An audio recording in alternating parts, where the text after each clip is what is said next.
Tell me when you're ready. All right. I'm Eric Warden. We are February 10th, Transportation Committee meeting. Let's go around and introduce each other. Eric Warden, City Council member. Scott Diener, council member.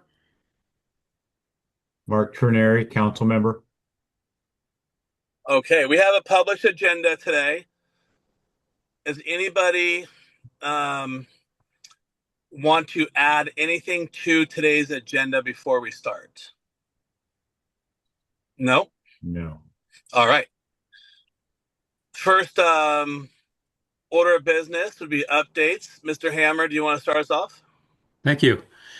So, yeah, the first thing I wanted to bring up was the Bethel Lincoln Lund Roundabout project. This is the one that's had the tire compound issue that's been impacting our ability to get the federal permits. And then we have been held up for 2 years with trying to get this in for a National Marine Fisheries formal review process that has been submitted for a while.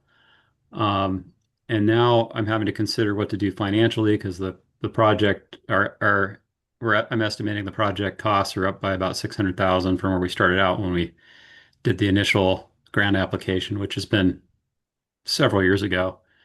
So that's taken us from about $2 million to $2.6 million project. And so I've been looking at, well, do we reapply? Can we ask? For a while, I was potentially able to ask for additional funding, and that time has run out. I talked to the state about what avenues we might have, and probably the best one would be to reapply. However, I did look into the criteria. This the city safety program with the Highway Safety Improvement Plan funds is really data driven. And so while it's in our city safety program as a top priority, it's based on older data now. So I don't know, we'll probably go ahead and reapply, but I'm less enthusiastic about that approach than I was a week or so ago when I discussed it with some of the executive team here. So So, anyway, just know we're looking at that. We're trying to figure out so if we can Chris, make is the additional funds money for the that we project. already have in jeopardy? No, it is not. It's good for Okay, so for a we've just while. got to make up the difference if you're not able to get an additional award with local dollars. And because we know this project's over 2 years has gone up in price. Yeah, and That's the worst case scenario. right, right. So we currently have $1.5 million for construction. The city was already had a certain match in the project, and I'm just trying to keep it affordable. I know we've got a lot of other priorities as well. So Hey, Chris, But didn't but we if the adjust the cost estimates for this project in our traffic impact fee study so that we would have a little bit of additional money there? And have and we, that does help, right? Yeah, you took the words right out of my mouth, Nick. And it is eligible, so that's fortunate. All right, so that was all I had there. I just want to let you know that I was thinking about that. And then the other thing we had is we had that the Kitsap Dennis and I met with Kitsap County, and they're looking to move forward on their Lund project. They've got one coming this summer, so we just wanted you all to be aware of that. And let me pull up, I think I had sent that around, but let me pull up the exhibit here just to briefly talk about it. Put that on the screen.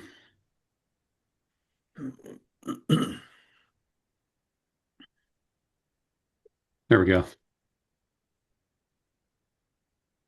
So here's the multiple segments that we're looking at. And I think the one they're talking about here, well, they have it all labeled in different years, but I think it looks like the first ones that we're talking about are the blue and red. And I think it was there's Harrison. I believe it's the blue project that they're looking to build. Dennis, do I have that right? This summer? I believe so. That was the first Yeah. one. And then there'll be projects that are built hopefully in 27 and then going in future years as well. I'm so, so anyway, you can see they've got quite the grand design here, which is really wonderful. Just at the city limits here, we've got a project planned as well on Bethel and Lund, a roundabout project that we've secured funding for design, and we'll submit again through KRCC for funds through PSRC for the Surface Transportation Program.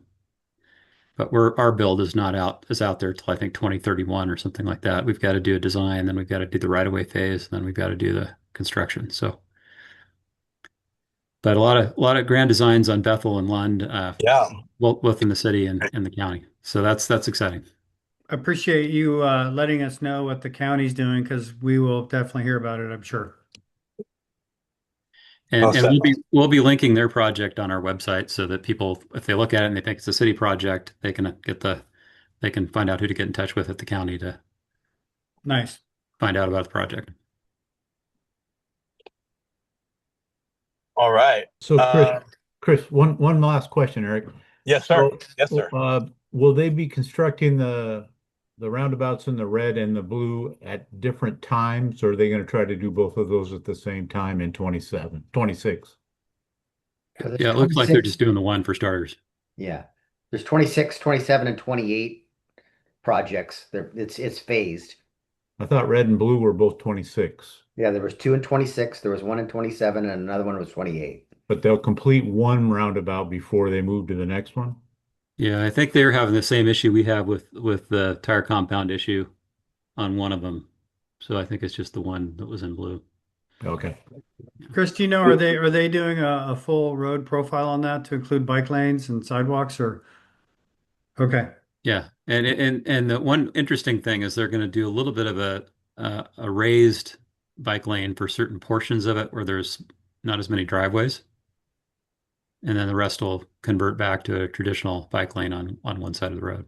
What's the purpose for that, for raising it?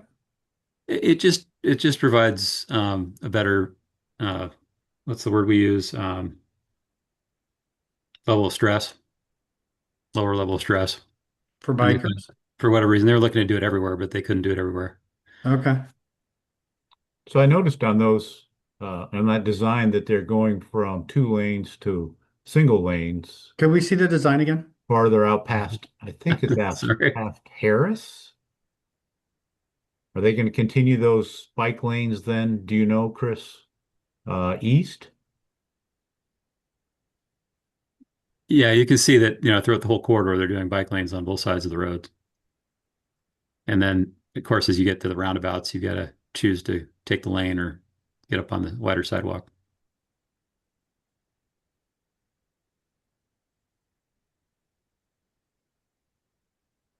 All right.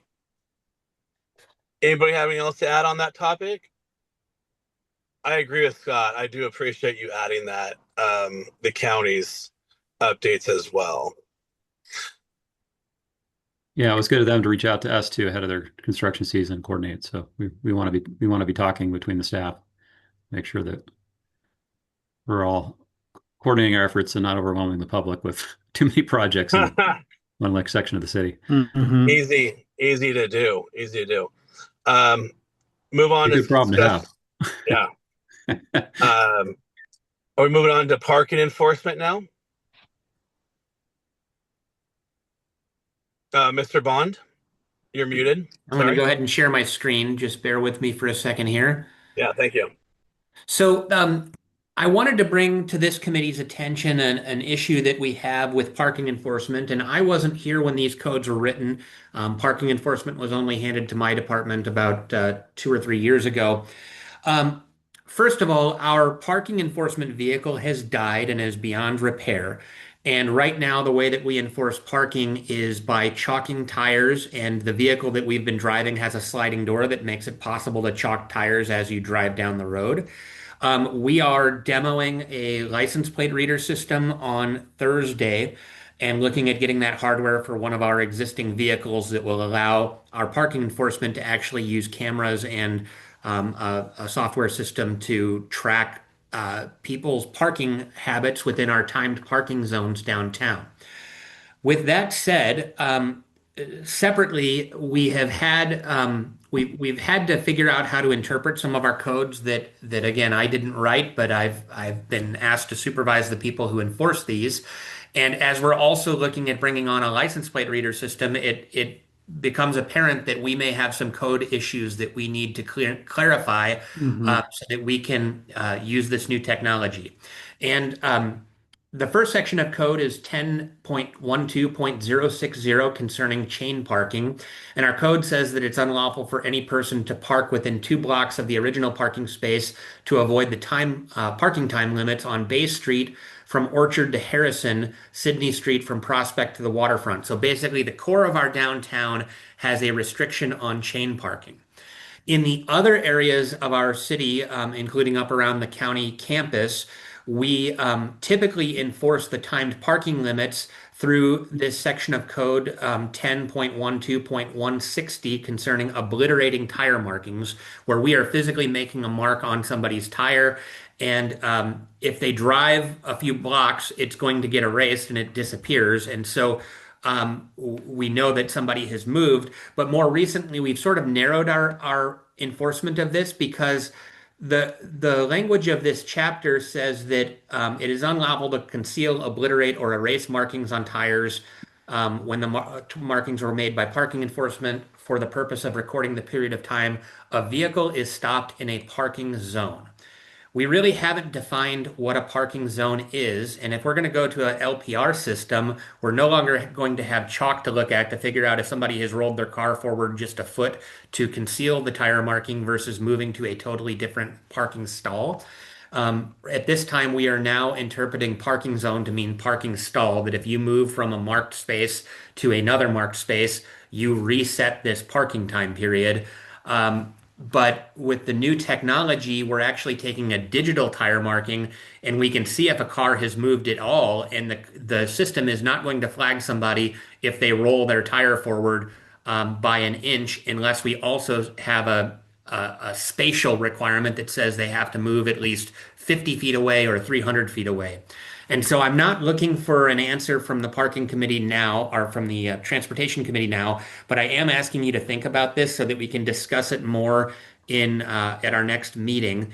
And we need to decide whether the areas around the county campus, whether somebody needs to move their car 200 feet away, whether they need to move an entire block away, or whether if they roll their car forward one stall, if that is adequate to reset the parking time limits. And so I'm looking for any input that you have right now, fully expecting that you'll need time to think about this and probably continue the discussion in March.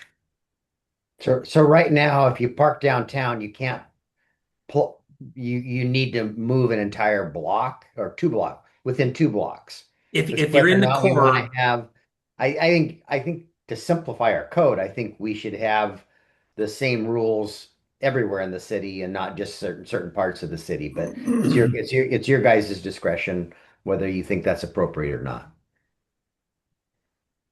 Well, I Scott, think I you hear think me? Or Mark, sorry. regardless that that's the right way to go is to simplify it. So regardless of where somebody parks within the city, they have the same regulations. I think it's going to be a mess having different regulations for different areas myself.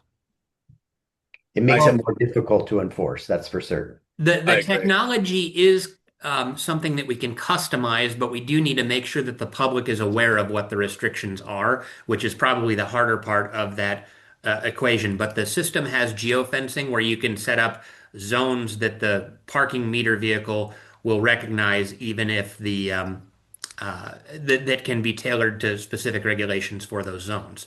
But yeah, you would have to have information on the sign, sort of explaining what the limitation is. Yeah, it's problematic from a public education standpoint to the to have different rules for different areas. Do our neighbors, are they all pretty consistent? Like they don't have different rules in different parts of their cities as well?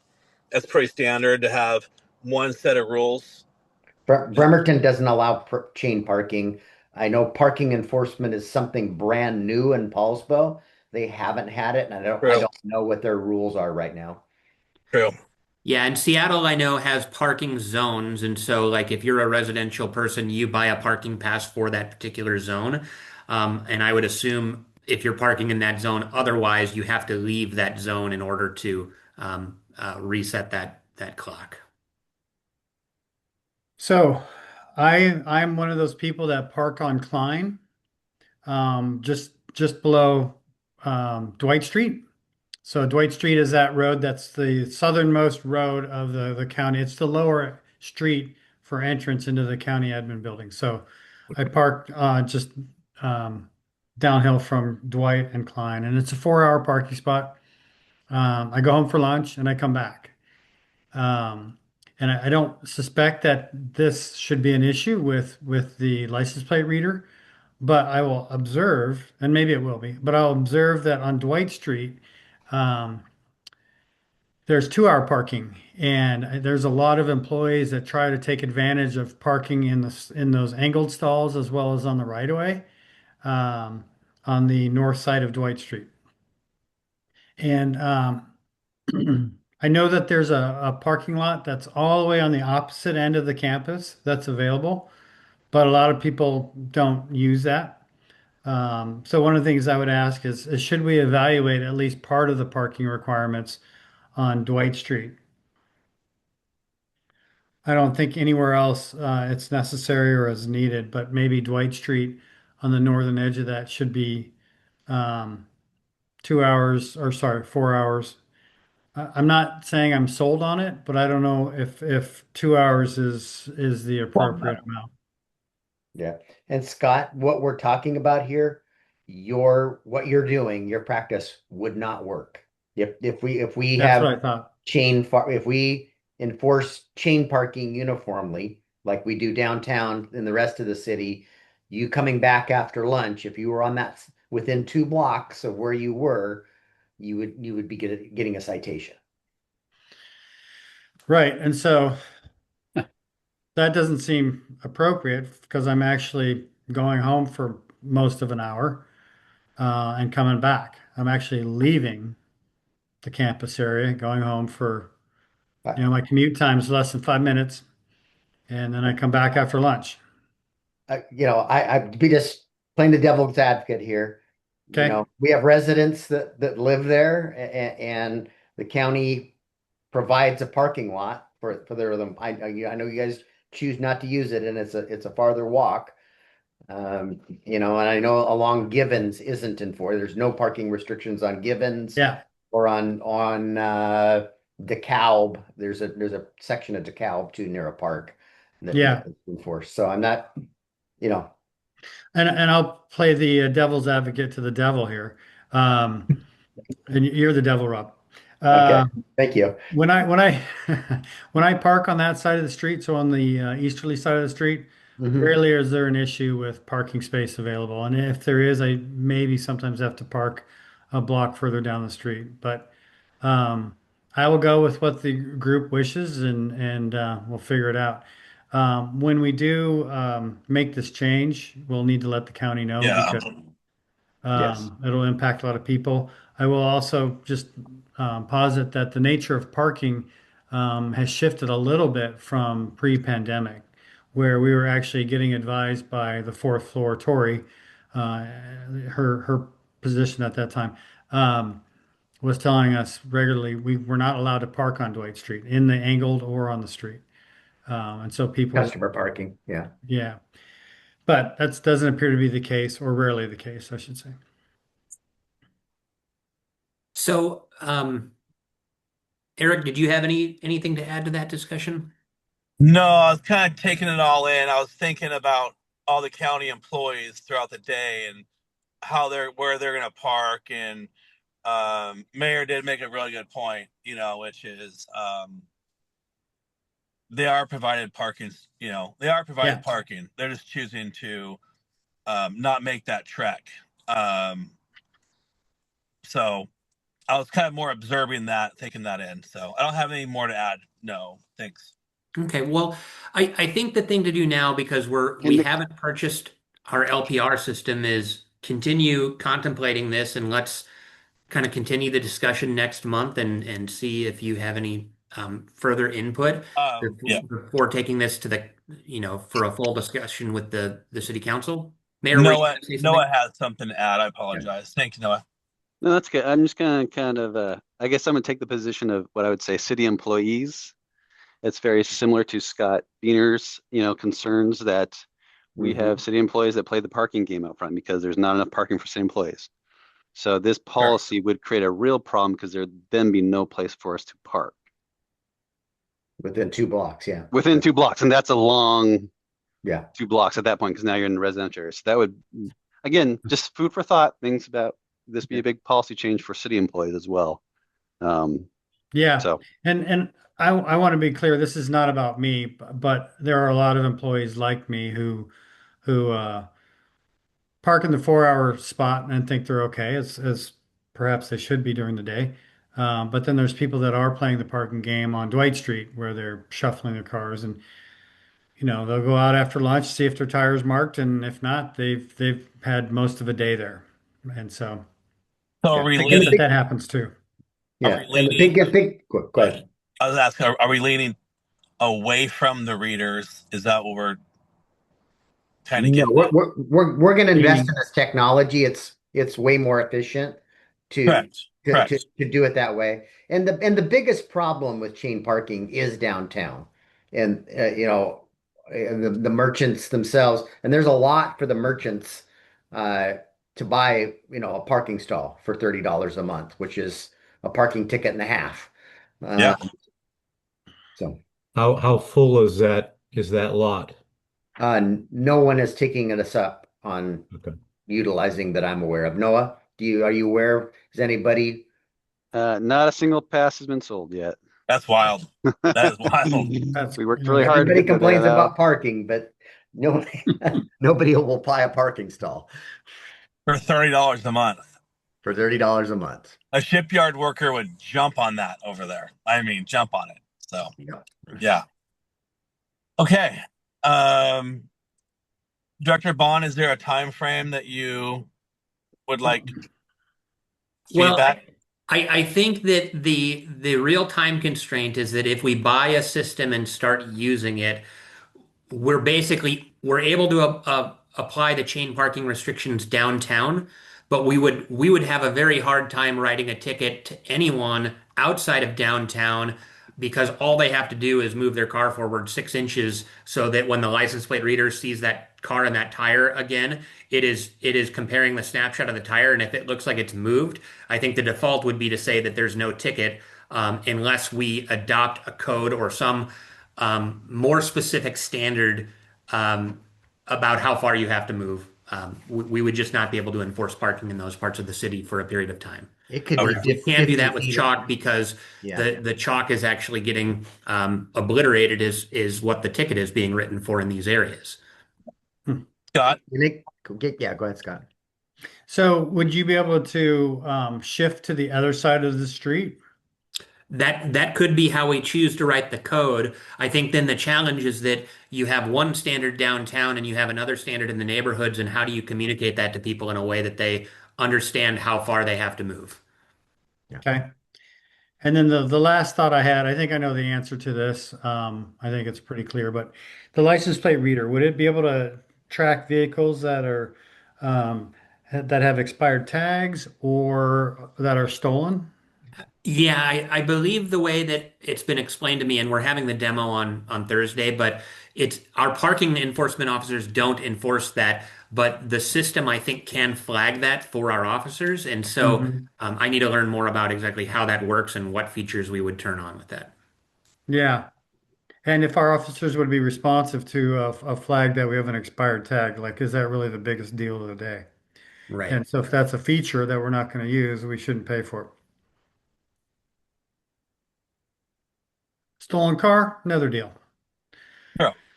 All right. Moving on to the next topic. Fremont Phase 2 and 3. Mr. Hammer, this would be you. All right, thanks. Yeah, so I think we wanted to kind of pick up where we left off last time.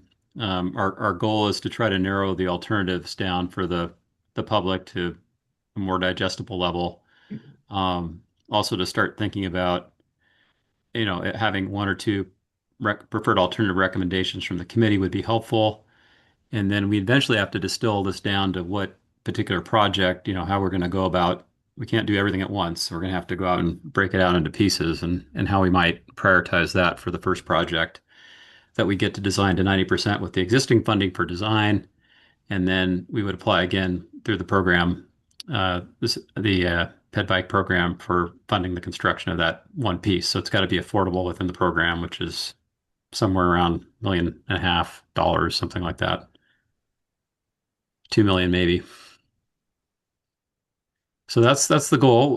We have both Andrew and Brett are here again. So if we've got questions for the consultant team, we can certainly look into that. Brett had provided 3 exhibits for you to, in addition, and then also all the information that was presented before to mull over between the last meeting and this meeting. Yeah. Do we want to go through the exhibits first, or how do you want to, or do a discussion? Yeah, we can. Do you want to? Let's see. I can pull those up, I guess. Maybe a real quick refresh just to show us. Why don't you start with what appears to be the preferred? Yes, sir. And then we can go to in order to least preferred. Okay. I guess I'm just going to go down the list here. Okay. Maybe Brett, you could walk us through these.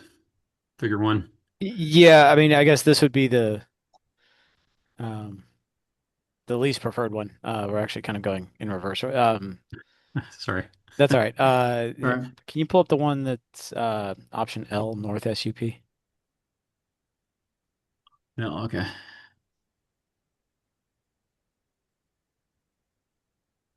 Here we go. Yeah. Okay. So this is the one that basically maintains everything to the south, keeps our south curb line, keeps the sidewalk in place, and then places a two-way shared use path that would be, open to bikes and peds on the north side of the street, behind a vegetated buffer. That'd be wide enough to get some street trees in there. So, Zoom Yeah, in a little bit here. yeah. The gray that you see is sorry,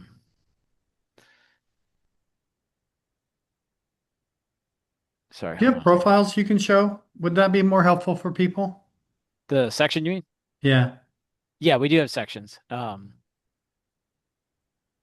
guess the one thing to see here, though, before we hop off this, you can see like where that dimensions Yeah, like stack that is right part. there. Mhm. Yeah. Okay. So the blue lines are the new facility, and the gray is basically filling in from what our survey is telling us where there is pavement out there today.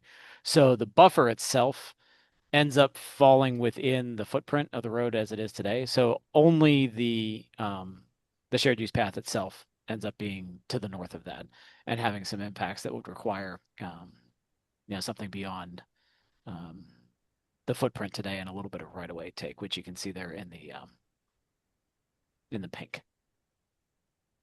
So this one kind of minimizes that as much as possible to be able to get that two-way in there. We provided another roll plot that put the shared use path on the south. Actually, I guess before you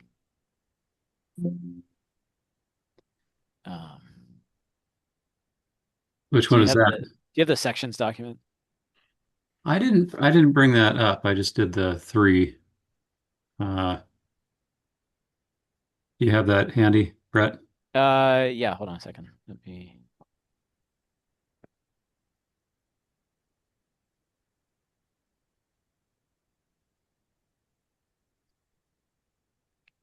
just do it this way.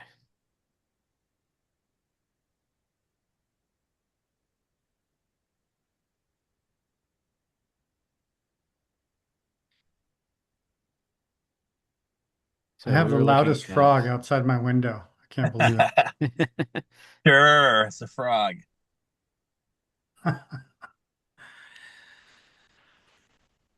So what you see here on the right is those shared use paths. This one at the top is effectively what we were just looking at. Yeah. The South dimensions end's might to be a the little left. different than what we were looking at, but yeah, south is to the left. The sidewalk basically stays where it is. We've got an extra tree in here. Sorry, this isn't exactly what we were looking at on the, but keeping the lanes as minimal width as possible. We really don't need much, left turn pocket through this area. Although, as we approach the intersection with Sydney, there is some need for that. And then you'd have the buffer wide enough to put a street tree in it with the shared use path to the north of it. We did look at a section that has a shared use path on both sides, but the footprint of that is quite large. So the one other alternative that's included in the materials that were uploaded for y'all to see was keeping that shared use path on the south side. So we would still hold basically the back of sidewalk where it is today to avoid any of those impacts to the south where we've got that major gas facility. We've got the driveways for the park, for the fire station, and some more challenging topography to the south, if we push that line. So this would hold that line, but then rebuild the sidewalk to be wider as a shared use path. Yeah. And then we would add a sidewalk on the north side as well. Brett, you had 17 feet on that one. You had 12 and 5. Is there a reason we're going beyond 16? With And I these only numbers ask up that here. because when you look at it, I really don't want to get more property than necessary of somebody else's property. Right. Yeah, that's what I said. These aren't exactly 1-to-1 to what was on Okay. there. Okay. Some of the discussions that we had last time were actually, we went a little bit beyond where we had laid anything out in section or on the plans. I can have someone put that together if needed, that kind of matches all those numbers that we talked about. But yeah, we could minimize that such that it would be Yeah.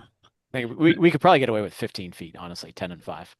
So to add some perspective on this too, I mean, typically what you might have is you might have a bike lane as well to keep the on-road cyclists there, and then have the buffer, or then have the sidewalk next to the on-road bike facility. So what we're showing is a little bit of a road diet from more of a typical road construction. We're looking to omit the bike lane on that side because we don't think there's going to be too many conflicts between cyclists should they be on the multi-use path and the pedestrians. There just won't be as many users.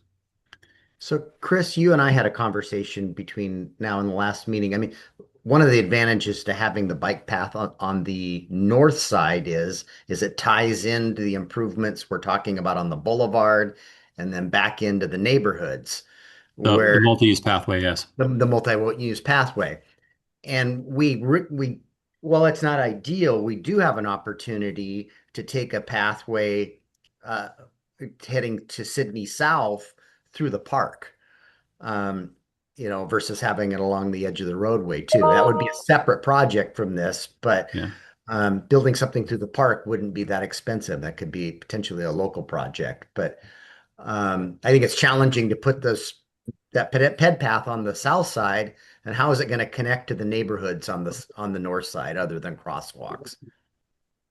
Yeah. Hey, Chris, this is the first time I'm seeing this, so I apologize for asking high-level early questions on it. But the existing Tremont corridor that we just built has bike lanes. What's on the Lund corridor that the county is building? And don't we want some uniformity in facilities throughout the entire Tremont Lund corridor rather than shifting from bike lanes on either side of the street to a multi-use path on one side of the street and then potentially going back to bike lanes on both sides if that's what the county is doing? Yeah, You I brought agree. up- That's a consideration, and it's a concern that Scott had expressed last time. Like what especially on the south side, if you don't have any bike facility there, then how does that work for people that are transitioning through there? Do they end up having to transition into one of the lanes on the roadway, I guess, because there's really not a facility for them. So Yeah, I thought we discussed that there's no capacity on the bridge to connect the two. Yeah, the Correct. bridge is a bottleneck, but before and after you can provide that what Nick Walk your called bike on the uniformity. sidewalk. yeah. So the ultimate build out for us might, if we do someday, I mean, it's probably not going to be the first phase of the project, and it could be many years, but you might want to consider having the full build out scenario on the south side include reconstruction of the sidewalk and a bike lane. I don't. The right of way is huge for that. And Yeah, we have Because we in can't take the Lon- right of way to the south because of the slopes And the and utilities, the gas, and you know, the gas Yeah, that and would be utilities all challenging. right there. Yeah. right, Yeah. but we have the park, which allows you to shift the sidewalk into the park to go yeah, around the for gas a and all short that. span. Yeah. Yeah. Yeah, it's almost not worth it for a short span. And the gas facilities on the frontage of our park. Yeah, that's Yeah. expensive. Yeah. That's challenging. So One the of way I those- see that working is you take the existing sidewalk and turn that into where the bikes would go, and then you'd be able to put, have that sidewalk built wherever go around the obstructions by going further into the park. And then as you approach actually the intersection at Sydney, then Rob, you had pointed out, well, there may be opportunities to have the sidewalk even more separated on that side because of the park and needing to hook up with the sidewalk system that would be on Sydney to the south of that location. So, and the terrain is challenging. So, Yeah, I was going to anyway, mention that we did actually look at some of these routes, taking everything through the park. And yeah, the terrain was the biggest challenge. Once you get kind of into this, what is in here, the large grassy area of the park, yeah, that's pretty easy to get to. But getting back out of there onto Sydney or somehow getting back up to Tremont it's going to be difficult no matter what. None of that looks feasible at this time to me. Yeah, the yellow was the only thing that seemed to be the most feasible that we could get something that would be acceptable, but you're coming all the way out. I don't even Poplar Street before you pop back out. yeah, and we need a way for the pedestrians to come up and down Sydney too to get to the intersection to cross. Mhm. Right. But that's not part of the scope of what we're talking about. So, I'll just echo what Nick had to say. I appreciate the continuity, and here's how I'll relate that is we've got a lot of roads, including in my neighborhood, Pottery to the north, where there aren't any sidewalks along the road. And that's because there wasn't a requirement to have sidewalks along the road. Or maybe there was, who knows how those circumstances came to be. But my point is that if we can do it right now, we should. And the reason that I say we should is because I think that Port Orchard's growing. I think less people are going to be able to afford cars and vehicles. I think more people are going to be looking to e-bikes. And I'm thinking about particularly younger families who probably will give up a vehicle if it'll help them get a home. I mean, I think it's going to be difficult for younger families no matter what. But I think that you're going to see more bicycle traffic than ever before.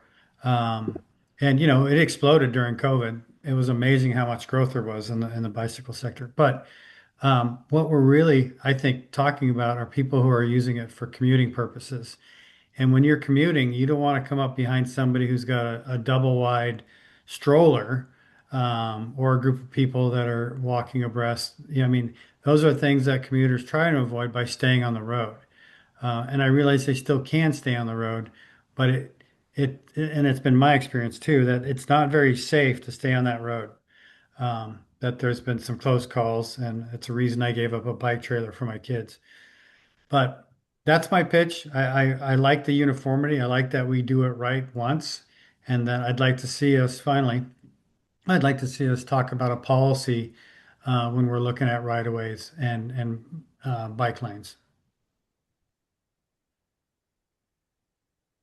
Now I realize might be in the minority, so and that's fine. I do believe we have those policies for new construction. This is coming back and modifying, an existing roadway and trying to, It's find- in the comprehensive right- plan to have bike lanes on both sides. Yeah. For Yeah. arterials. I saw Mark had his hand raised a couple times. You had something- Did you, Mark? I apologize. I didn't see that. Yeah, no worries. We worked through a couple of the first questions, but one of my concerns, and I agree with both Nick and Scott, uniformity from our Tremont project through to the bridge at least would be wonderful. But it's a heavy lift on that south side.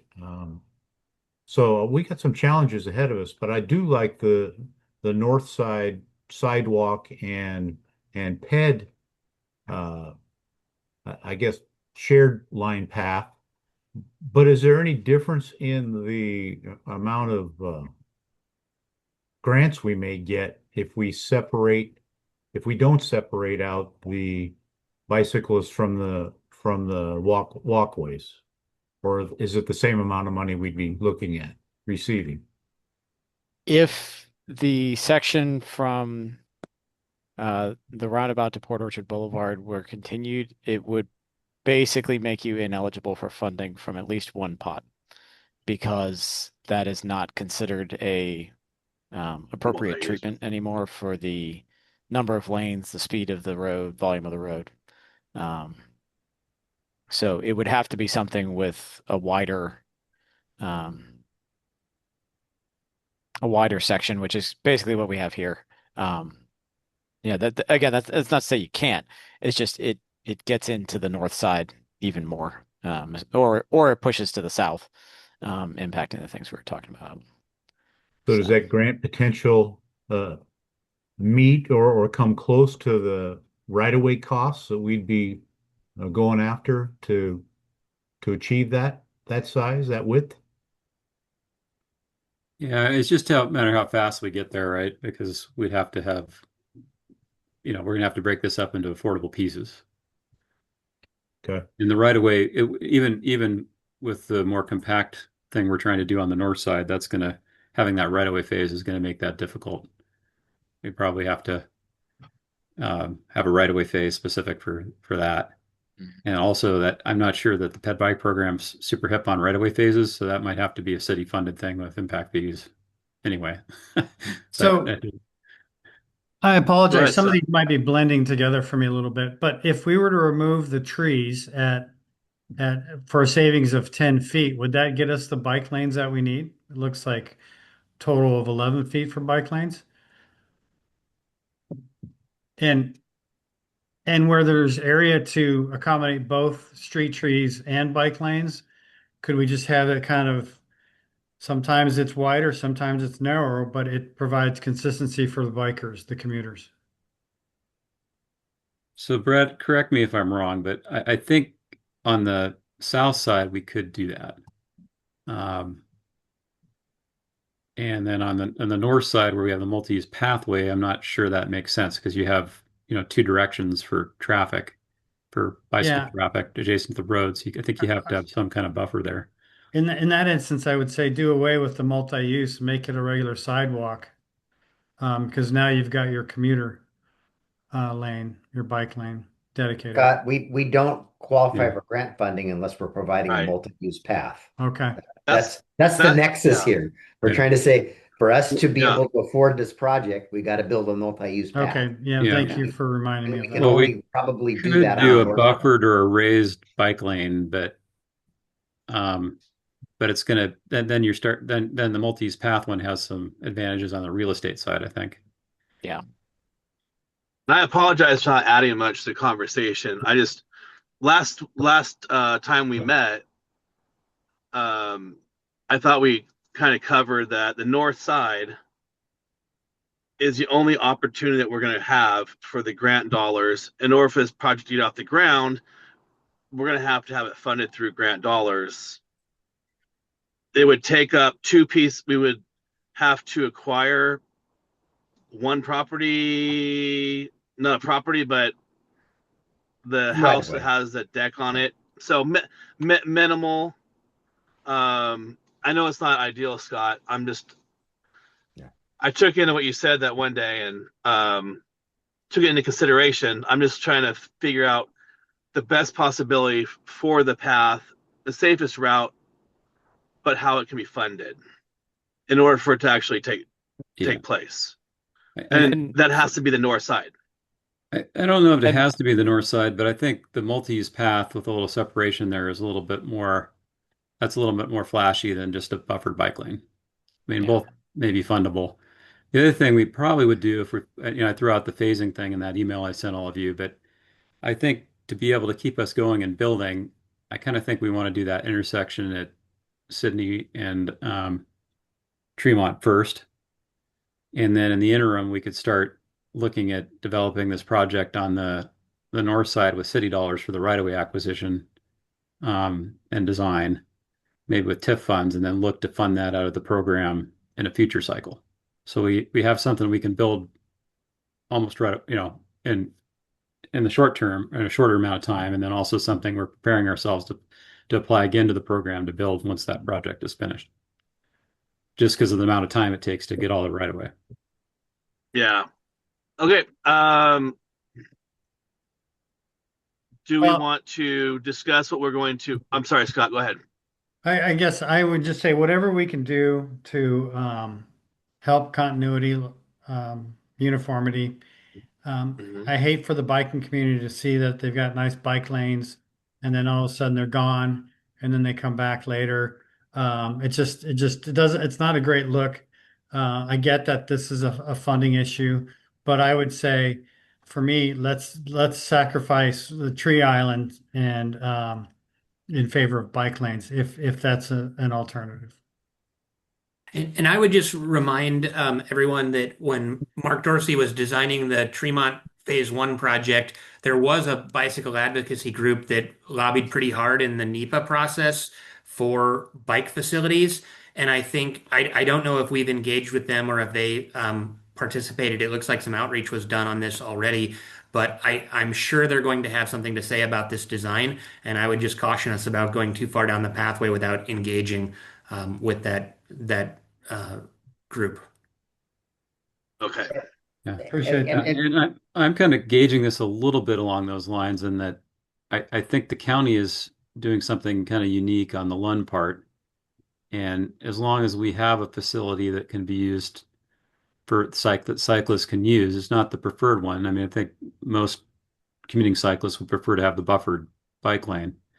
But I think for certain sections, that's kind of gelling with what the county's doing. And it works with the amount of use we expect to have here. So, but I do agree with what you're saying, Noah, Nick, that we want to be in step with the community on this.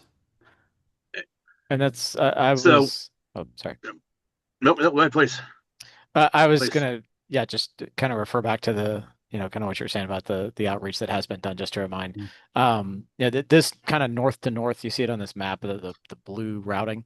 I had it on the other one where I marked the crossings. That was what we heard. That was the only route that got kind of full support, that everyone felt that was how they would use this segment of Tremont. So everyone was the feedback we were hearing was that it was primarily on that north side anyway.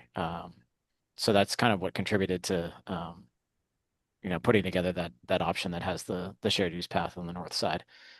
But I mean, it is a small sample size. I think we ended up with 11 cyclists, and only one of them indicated that they were commuting cyclists. Everyone else was a recreational. So, What group was that with? this was Go County ahead, non- Scott, and then Dennis. Scott, then Dennis. Go ahead. Was that the county non-motorized committee? That was a public engagement survey. yeah. So Okay. we did our public engagement survey first. We had our initial results that we had shared with this committee. And then since that time, we did leave that open to see, the comment period was left open for a longer period of time after we met here as a committee.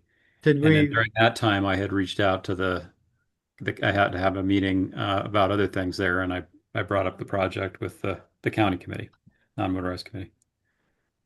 and let me just follow that through a little bit. What, I think you mentioned it, but remind me, what was were they going to take it up as a discussion item? What was their discussion about it?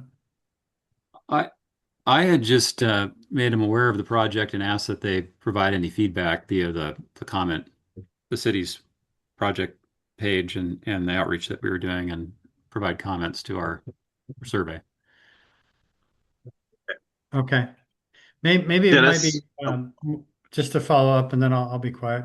Maybe it might be worthwhile to reach out to some actual bicycle groups, bicycle interests that are organized. And there's a couple in Kitsap, at least a couple, but for sure for roads, to see what they have to say. So it's more of a dedicated look by a group that likes to weigh in on these kinds of issues.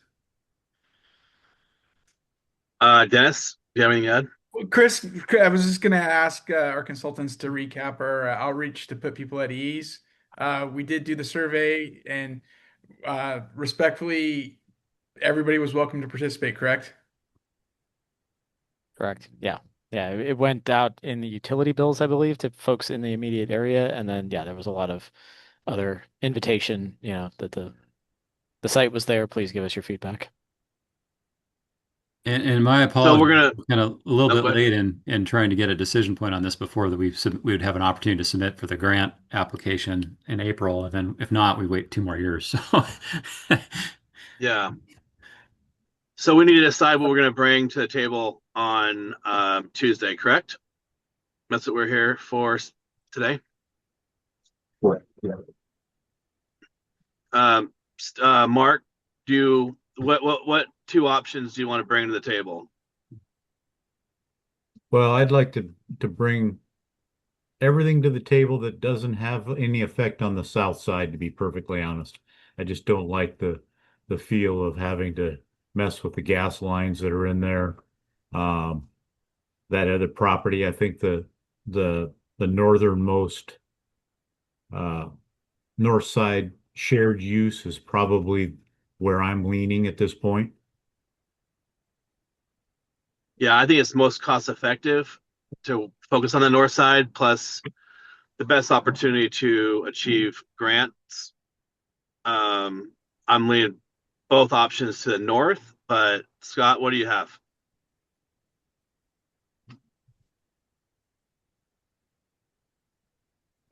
Well,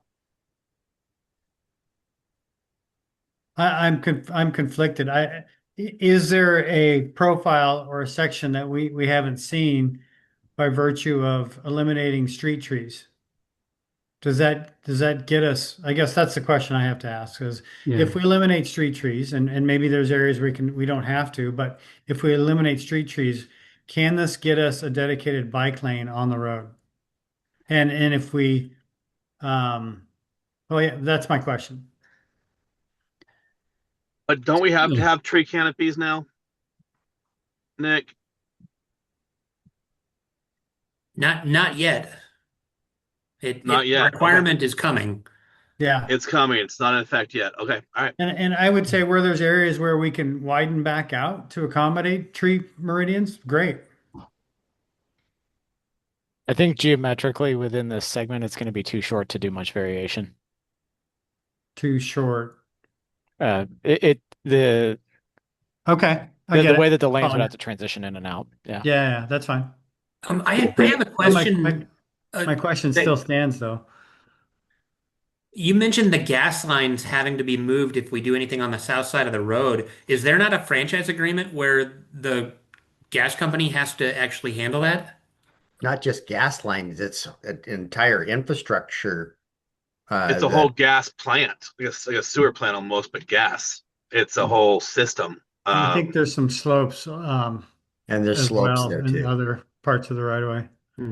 Yeah. well, Nick, you're correct, but we do try to work around some of these things because they're of the costs. The customers are also our taxpayers, so we take those into consideration when we design projects. But you're right, and we could make them move it. It wouldn't come out of our budget. And I think that invites issues with other portions of the right of way on the south side that have slope issues but I guess back to my question, Yeah. is there a way to remove the tree buffer and accommodate on-road bike lanes?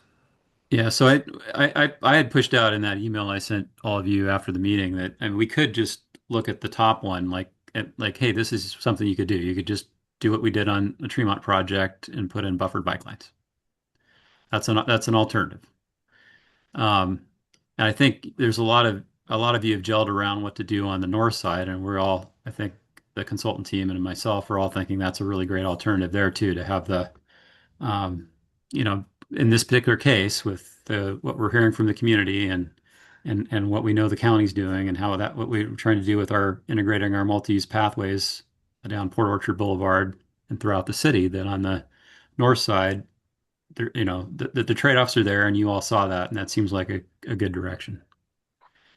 And then the only thing I'm looking at, Scott, with your concern is I do agree with that we, in what Nick is saying, that we do want continuity in our systems. And so I don't think it makes a lot of sense to me to make all the bicyclists cross because they're not going to do that if they're over to use the multi-use pathway from the south side. If you're just going to take the lane and go for it, if you're a commuter cyclist. So really in the full build out scenario, and it may not be maybe 50 years before it gets built because we already have a sidewalk on the south side. I would lean to doing what you're suggesting, Scott, which is to not have the trees over there, and put the bike lane where the sidewalk is and do something with the sidewalk, knowing that we've got the park there and we can make that work. But you don't have to do that today. I mean, that's a really long-term thing. I mean, for now we might want to do it, but then the downside of that is if we don't have the vision, then it might be harder to get the bicyclist community bought into what we're doing. That might be something we catch hell for a while. Sure. All right. To wrap this up, we're going to bring two options Tuesday to the work study, and it's going to be both north side. Is that correct?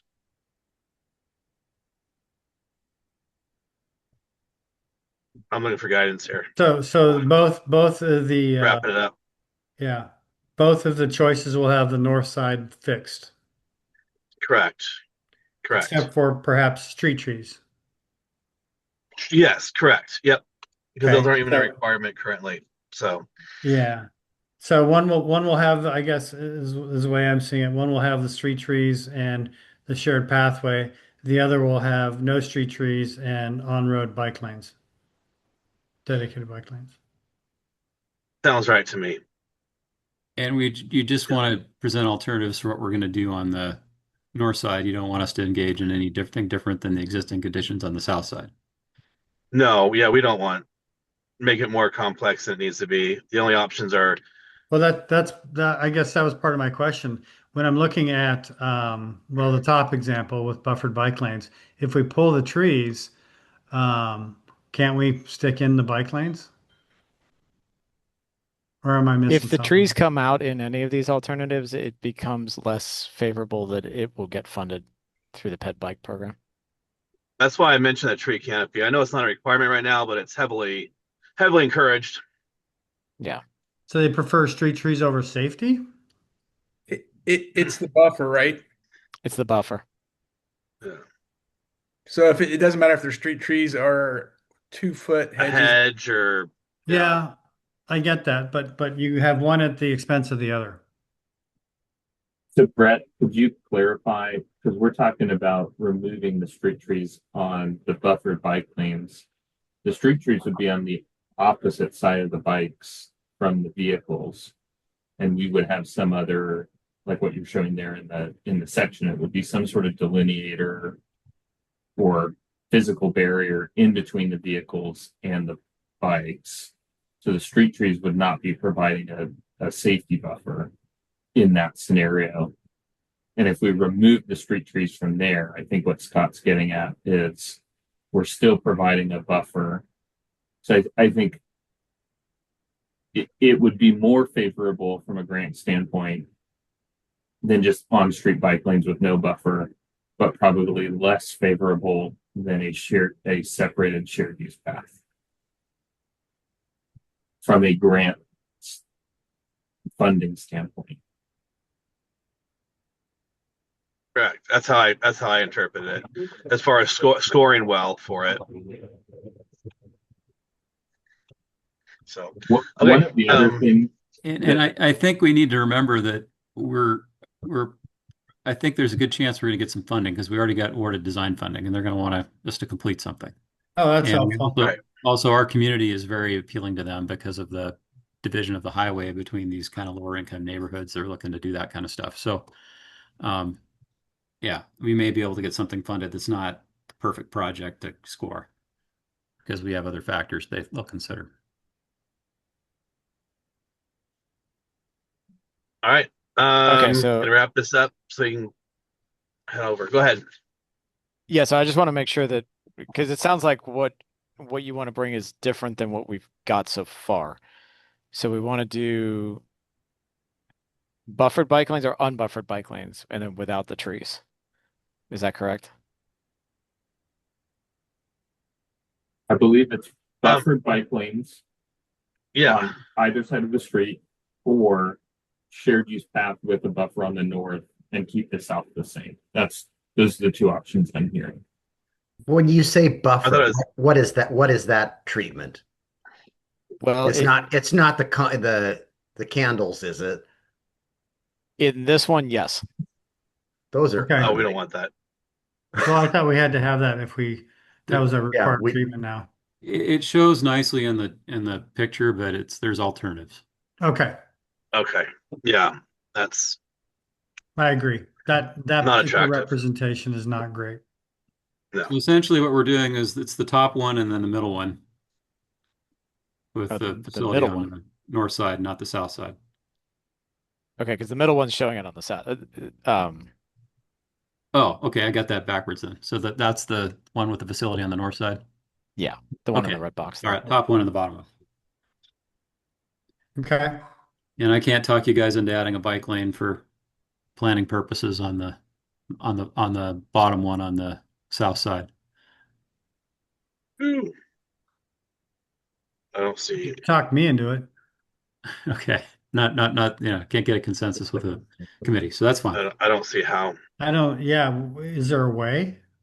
I don't see how. We have to acquire additional right of way in front of the fire station. Right, that's- and then towards the Port Yeah, Orchard you're- Boulevard, then look at alternative locations for Yeah. the Yeah, sidewalk. adding to the about- park. Yeah, I'd basically love to have- you're adding It's this possible. 7 to 8 feet of width to the Yeah. Yeah, to that's pushing everything yeah. to the north. Ultimately, it'd be great, but I just don't see it Okay. penciling out. penciling out. No. So All right. And it's not something Okay. we wouldn't be doing anytime soon. So it's more of a long range visioning thing, like build out for the quarter. So if you don't support it, that's fine. all right. So next Tuesday we have a plan for that. And then And in the interim, you might think about the phasing, and we also have the intersections, and we talked about that a little bit. So how we go about it. The peanut. Yeah, peanut. there you go. So any future topics you want to add to the list that's already on here? Can we see the list again? Am I saying that properly? Am I saying that? You are. We have the Bay Street, the 166 Bay Street, Anderson Hill Roundabout, Bethel Phase 1, pavement preservation, and Edgeline roads.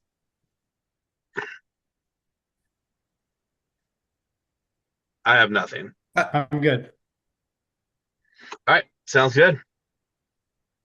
Very much appreciate you guys making this one early in the month so we could stay on track. Oh, yeah, no worries at all. Yeah, Yeah. appreciate all the work you guys are doing. I really appreciate it, and see you guys on Tuesday. Yeah. Thank you Andrew, guys for your patience. I won't be there on Tuesday, but I'll send an email. Sounds good. I'll read it if you want. Okay. We'll see you guys in Thank about you. a half hour. Yeah. Thank you. Bye-bye. Bye. Appreciate All it. right. See y'all in a bit.